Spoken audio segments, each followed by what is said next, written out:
প্রাচীন চৈনিক লোকগাথা থেকে জানা যায় পৃথিবী সৃষ্টির আগে সবকিছু ছিল খুব বিশৃঙ্খল। এই বিশৃঙ্খল অবস্থা থেকে ইয়াং ও ইন নামের দুটি শক্তির জন্ম হয়। এই শক্তি দুটি কালো ও সাদা রঙের একটি বৃত্তের মধ্যে চক্রাকারে ঘুরতে থাকে। বৃত্তের কালো অংশ থেকে সৃষ্টি হয় নারী সত্তা ও সাদা অংশ থেকে সৃষ্টি হয় পুরুষ সত্তা। এদের থেকে জন্ম হয় পাকনু নামের এক বিরাট আকারের মানুষ।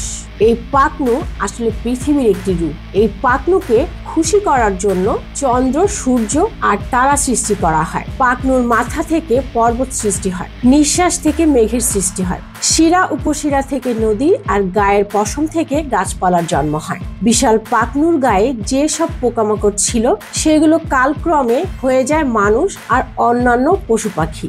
ফিনিক্স পাখি, বিশাল কালো কচ্ছপ আর ড্রাগন ছিল পাকনুর সহকারী। একসময় ড্রাগনকে চীন ও পার্শ্ববর্তী দেশগুলোতে সৌভাগ্যের প্রতীক হিসাবে বিশ্বাস করা হতো। সাধারণ চীনারা আজ তাদের দৈনন্দিন জীবনে ধর্মের কথা খুব কমই ভাবে। আপনি যদি তাদের জিজ্ঞেস করেন যে তারা ধর্মে বিশ্বাস করে কিনা, তাদের অধিকাংশই বলবে না।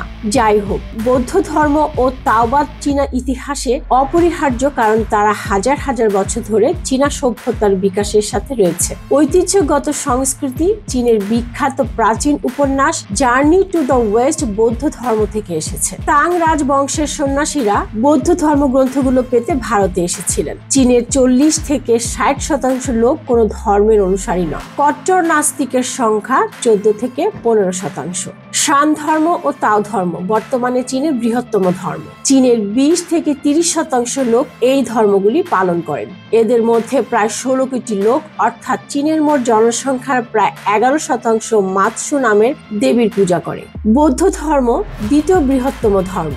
18 থেকে 20% লোক দেশের, 3 থেকে 4% লোক খ্রিস্টান, 1 থেকে 2% মুসলমান। চীনারা সাধারণত তাদের দেবদেবী ও ধর্মীয় নেতাদের বিশালাকার মূর্তি বানিয়ে থাকে। বিশ্বের সর্বোচ্চ ও সর্ববৃহৎ দেব মূর্তিগুলির অনেকগুলি চীনে অবস্থিত। এগুলি ছাড়াও চীন দেশের আনাচে কানাচে ছড়িয়ে আছে বিভিন্ন স্থানীয় লোক ধর্ম ও আচার। প্রায় 2000 বছর আগে বৌদ্ধ ধর্ম আসার আগে চীনে দুটি ধর্মের অস্তিত্ব ছিল। উভয় ধর্মই প্রায় 2500 বছর আগে সৃষ্টি হয় বলেই ধারণা করা হয়। একটি হলো তাওবাদ, যার প্রাচীনতম নাম তাওতে চীন। অন্যটি হলো কনফুসিয়াসবাদ, আগে যার নাম ছিল অ্যানালেক্টস। তাওবাদ এবং কনফুসিয়ানিজমের মধ্যেও অনেক মিল রয়েছে। তাওবাদ জ্ঞানের উৎস হিসাবে ব্যাপকভাবে সম্মানিত ছিল এবং এটি লোক ধর্মের জন্ম দিয়েছে, যাকে লোক তাওবাদ বলা হয়, এবং এটি কুসংস্কার এবং জাদুকরী ধারণায় পূর্ণ।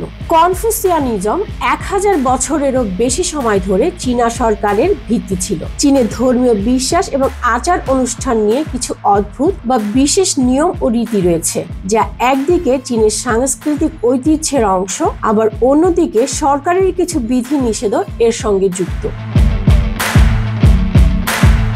চীনে ধর্মীয় আচার অনুষ্ঠানে সরকারের বেশ কঠোর নজরদারি রয়েছে। উদাহরণস্বরূপ, বৌদ্ধ মঠ এবং মন্দিরগুলোতে সরকারের অনুমতি ছাড়া নতুন ধর্মীয় অনুষ্ঠান আয়োজন করা বা বড় জামায়াত করা কঠিন।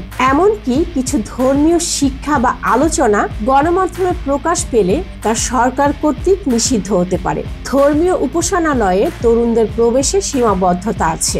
বিশেষ করে স্কুল বা বিশ্ববিদ্যালয়ে পড়াশোনার জন্য বয়স নির্ধারণ করা হয়েছে, অর্থাৎ 18 বছরের কম বয়সীরা ধর্মীয় কার্যক্রমে অংশগ্রহণ করতে পারবে না। চীনে অনেক বৌদ্ধ মঠে প্রবেশ করতে হলে শিষ্যদের নির্দিষ্ট নিয়ম মেনে চলতে হয়। এখানে শিষ্যদের জন্য কঠোর শৃঙ্খলা রয়েছে, যেমন ধৈর্য, অর্থন এবং নিয়মিত ধ্যান করা। কিছু মঠে নতুন শিষ্যরা উপন্যাস বা আধ্যাত্মিক দীক্ষা গ্রহণ করার আগে খুবই কঠিন শারীরিক ও মানসিক পরীক্ষার মধ্য দিয়ে যেতে হয়।